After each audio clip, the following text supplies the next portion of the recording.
نعم الحمد لله والصلاة والسلام على أشرف الأنبياء والمرسلين أبي القاسم المصطفى صلى الله عليه وسلم وعلى آله وأصحابه أجمعين وبعد. السلام عليكم ورحمة الله وبركاته. Mutendo majjuga Allah subhanahu wa ta'ala gatalimbo kendevo ya Allah subhanahu wa ta'ala chatwese kumwairo gwensi okubiranga tulongose enkolagana yaffe ne Allah subhanahu wa ta'ala. Tumusaba Allah kirizibe mu bitukola kudulwe era tumusaba okubiranga asiima ebyo twerekereza ne tukola kudulwe.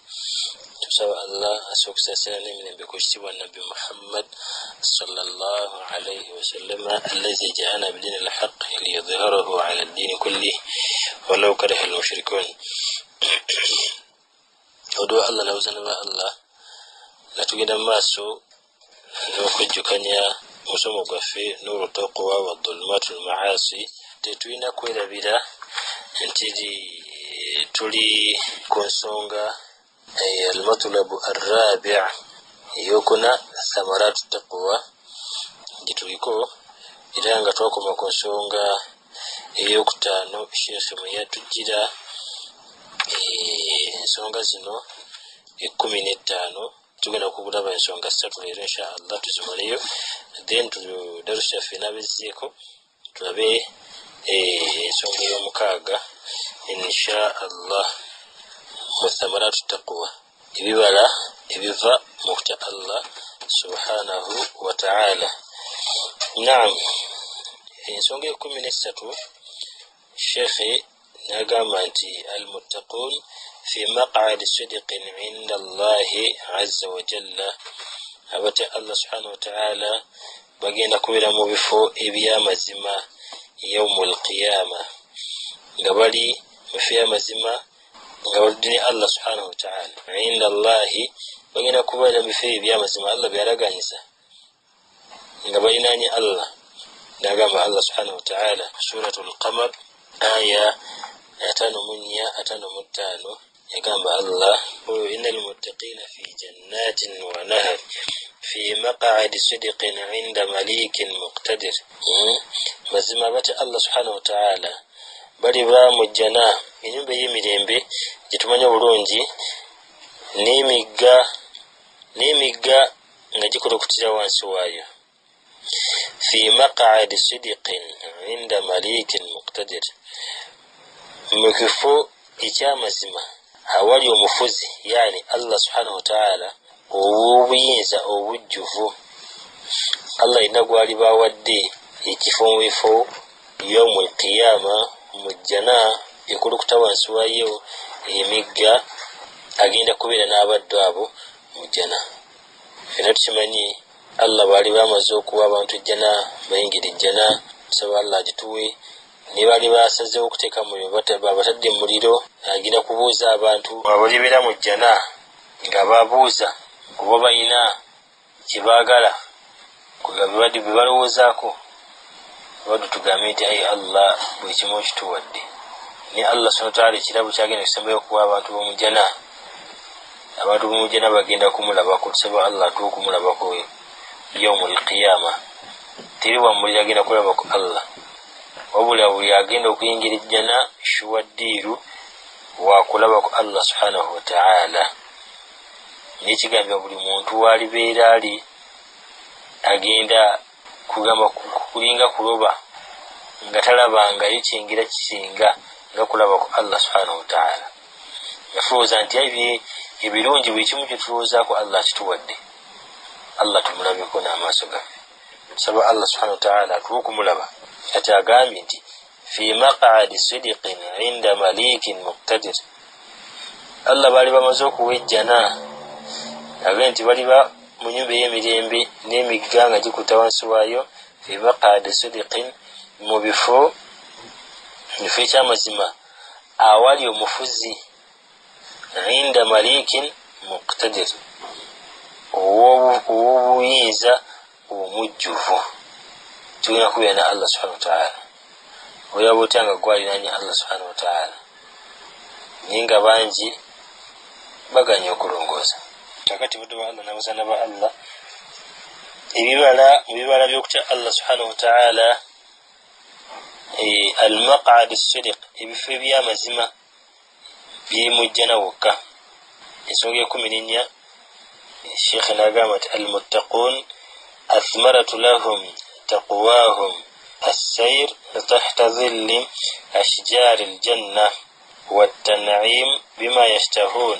قال عز وجل إن المتقين في ظلال وعيون وفواكه مما يشتهون كلوا واشربوا هنيئا بما كنتم تعملون. سورة المرسلات.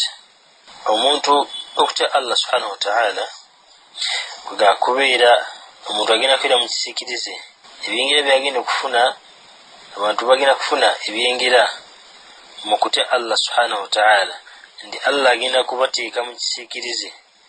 Ekisiikirize nga kyekimu ku byengira Allah byagenda okuwa abaddu tahta dhilalul ashjar nga bali wansi w'emiti nga gikoze ebisiikirize naye emiti gino giri mu jjana n'emiti gino giri mu jjana.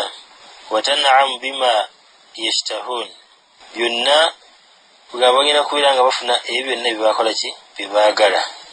qala azza wa jalla innal muttaqina fi dhilalin wa ayun.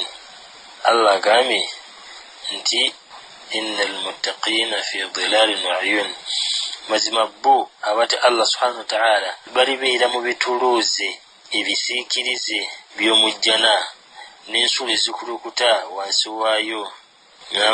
wafawakiha mimma yashtahun n'ebibala ebya buli kika mu ebyo bye baagala. kyolirowoozaako Allah subhanahu wa ta'ala kyagenda okukuwa ate nga kiri fresh tekikubiddwamu ddagala ng'olunaku lwaleero kibutunira abalimi abasinga obungi bwe kimba kifuuyira ennyaanya bazifuuyira, doodo bamufuuyira, enkoko bazikuba empiso. naye bya Allah subhanahu wa ta'ala tebiriimu kyatolo yakoze kavayirasi n'akata ne kagenda mu bantu kati enkoko z'abantu zirwala ate yalina eddagala eriwonya. ebya Allah byonna bigenda kubeera fresh. wafawakiha mimma yashtahun nga Allah alaga nti bagenda kubeera n'ebibala ebya buli kika kyonna byewali olowoozezaako ne betolowoozangako, byewali olabyeko ne betalabangako, byewali owuliddeko, byewali olowoozezaako ne betalowoozangako, byonna Allah subhanahu wa ta'ala abiina era agenda kubireeta. buli kyolirowoozaako Allah agenda kikuwa. Allah agambye tikulu washrabu hani'an bima kuntum ta'malun. Allah agenda kubagamba nti mulye era munywe nga mweyagala ku lw'ebyo bye mwalinga mukola. yaani bituwerekerezanga byonna ku lwa Allah subhanahu wa ta'ala. kati empiira Allah agenda kubeera nga agiwa ababeerekereza ne bakola eddiini. eddiini bagikoze ku lwa Allah subhanahu wa ta'ala. abeerekereza ne bateeka sunna z'omuweekitiibwa nabbi sallallahu alaihi wasallam mu nkola. Allah bagenda okubayogerako wano bagamba kulu washrabu mulye era munywe hani'an bima kuntum ta'malun. mulye munywe nga mweyagala olw'okwerekereza olw'ebyo byonna bye mwalinga mukola. okusaala, okusiiba, musajja okubeera nga essolaye agiteeka mu muzikiti, omuntu okusiiba ennaku za sunna yewayo agenda akola hijja nga baganda baffe abadde bakava mu hijja ne bakwata ssente ne baziwaayo ne bagenda batuukiriza empagi y'obukitiibwa Allah subhanahu wa ta'ala. si kigambo kitono omuntu okwerekereza, kigambo kinene nnyo omuntu okwerekereza ku lwa Allah subhanahu wa ta'ala. n'agamba Allah kulu washrabu hani'an bima kuntum ta'malun mulye era munywe mu ebyo by'okulekereza bukumulekereza byonna bye mwakola. kati musanyuke. Hadithi an Abi Sa'id al-Khudri radiyallahu anhu qala qala an-nabiy sallallahu alayhi wa sallam inna fi jannati shajaratin yasiru ar-rakibu al-jawadi al-mazmur. Yagamba nti mu jjana mulimu omuti yasiru ar-rakib ekyebagalwa bwekigamba nti kidduke al-jawadu al-mazmur السريع في ظله 100 عام ما يقطعها. كبيرا أنت عفوا إتيباغالوا omuntu ng'ekyekibaga kino nga kidduka ku sipiidi ekisasinza okubeera gu nti mu nsi temuli kidduka kisinga naye okudduka okubeera nti kimalayo ekikolo kino okukyetoolera bwe kityo kimalayo. Nabbi omuti gwatugamba mu jjana Allah wagenda ekisikizi kyagwa abagenda okukiyingiramu abo bamutya. Nabbi atugambye nti mu jjana mulimu omuti nga ekibago ekisinga okubanga kidduka okumalayo ekikolo kino kuva ku tandikwa bwekiti ku starting point mpaka okina dda wekyatandikidde kiddukirawo emyaka 10. Emyaka 10 lowoozaamu omuti ogwo ddala gwenkana gutya obunene. Ate Nabbi sallallahu atugamba nti omuntu agenda okusemba okufuna ejjana eya wansi agenda kufuna ejjana enkanankana obugazi bwayo ensero ne kakati olowoozamu kwabo Allah bali wasujja aljannatu alfirdaus saba Allah tufirdaus atukola nga tukola ku lulwe ejjana eryawo kyawesonga ki Nabbi atukuza nnyo okugibanga tugisaba naye omuntu aliyingira ejjana nga yerekereza kuba Allah agenda muteeka mu kisiikirize kino kyatugambye nga ekidduka ekisinga okubanga kyamaanyi kidduka sipiidi eyawaggulu kiddukirawo emyaka 10. Sheikh n'agamba ensonga 15 era nga gyetugenda okuseeku kubeera nga tusembyayo almuttaqun lahum husnul almarja fi ljanna. Okutya Allah abantu abatya Allah subhanahu wa ta'ala bayina obuddiro obulungi nga n'obuddiro obwo yejjana yewekitiibwa Allah subhanahu wa ta'ala. Qala subhanahu hadha dhikr inna lilmuttaqina la husnu ma'ab. Kuva ku aya yanamwenda paka kwa 5 yagamba Allah hadha dhikr Allah subhanahu wa ta'ala yagamba wisi wa Nabi sallallahu alaihi wasallam hadha dhikr inna lilmuttaqina la husnu ma'ab. Ebyo bitukutegeezezza dhikr kujjukiza eriggwe n'ekibiina kyo ebyafaayo by'abantu abalongoofu. Naga nti inna lilmuttaqina la husnu ma'ab mazima balina abatya Allah subhanahu wa ta'ala obuddo obulungi.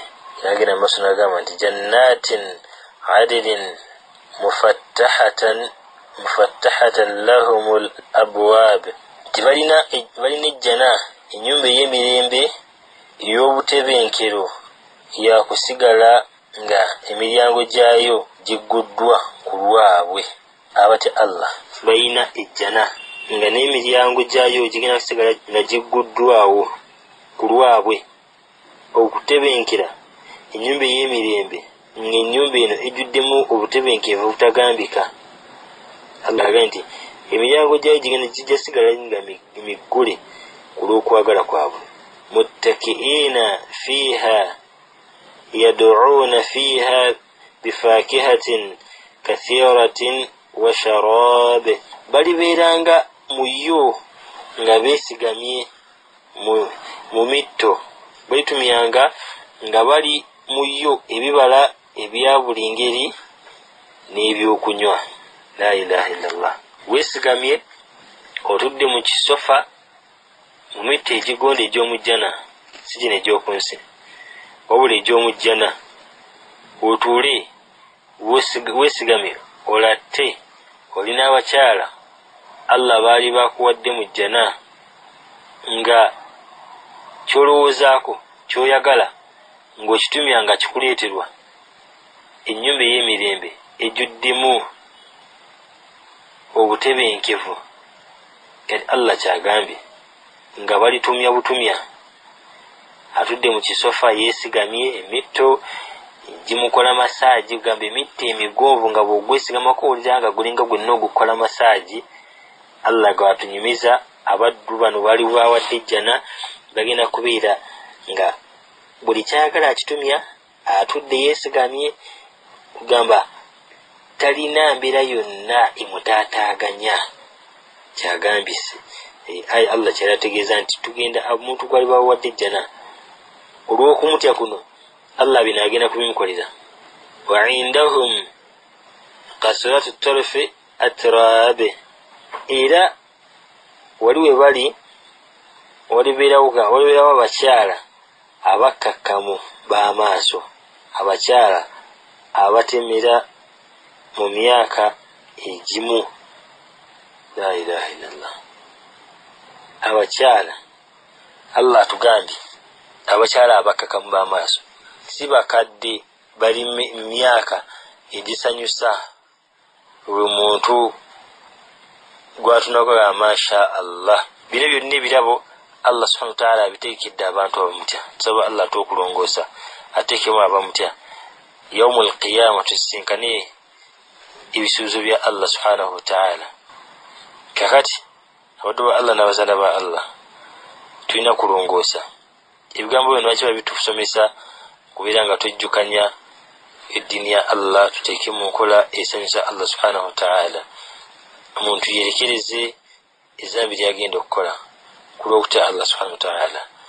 Omuntu alongoose ku lw'okutya Allah subhanahu wa ta'ala. Omuntu ateeke mu nkola ku lw'okutya Allah subhanahu wa ta'ala. Omuntu aleke ku lwa Allah subhanahu wa ta'ala. Nagamba hadha lima tu'aduna liyawmin hisab, baligambibwa ebyo bye mwalaganyisibwa okuweebwa ku lunaku lw'okubalibwa kw'ebitonde. Allah agenda kubagamba mazoba wejjana buli omu ali mu byingira ali mu ssanyu. Allah bagambe nti hadha ma tu'aduna liyawmin hisab, era ebintu bimwalaganyisibwa nemwerekereza ku lwa Allah subhanahu wa ta'ala. Allah agenda kubibawa, agenda kubeera nga abaga nti banne ebiyingira ebyembawadde byo binabalaganyisanga mukyali ku nsi.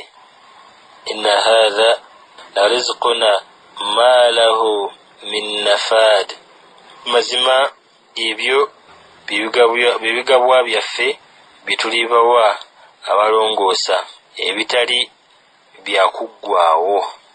Allah akbar, tebigenda kuggwaawo. Omuddu aliba atudde atuse maaso ga Allah subhanahu wa ta'ala, ebyengira Allah byonna byalikuwa ng'akuwadde ejjana si byakuggwaawo, byakubeerawo lubeerera, tebigenda kuggwaawo. Ate nga Allah subhanahu wa ta'ala muwogezi w'amazima. Allah okusuubiza kwatusuubiza kuno kwa mazima. Abashaddu ba Allah n'abazaana ba Allah tulina kusigala nga tulongoosa tusinkane Allah subhanahu wa ta'ala nga tusiimye ajja tukolera ekiraamu mu buli mbeera yonna. Allah gwalisinkana nga musiimye agenda kufuna ebiyingira bino byonna Allah byalaganyisizza abamutya. Nkubiriza omwoyo gwange n'emyoyo gyammwe okubeera nga tulongoose enkolagana naffe n'ekitiibwa Allah, tugendenga mu maaso n'okumeegerera atulongooseza obulamu bwe tusigazza mu nsi. Tubiremu abo abamutya abateeka mu nkola esinga okumusanyusa. Tujja komaawo era nga tujja kuddayo ku nsonga ey'omukaaga biizinillah. Mu nsonga zino netwajja tutunuulira bi'awnillahi ta'ala. Subhanaka Allahumma wa bihamdika ashhadu an la ilaha illa anta astaghfiruka wa atubu ilaik. Assalamu alaikum wa rahmatullahi wa barakatuh.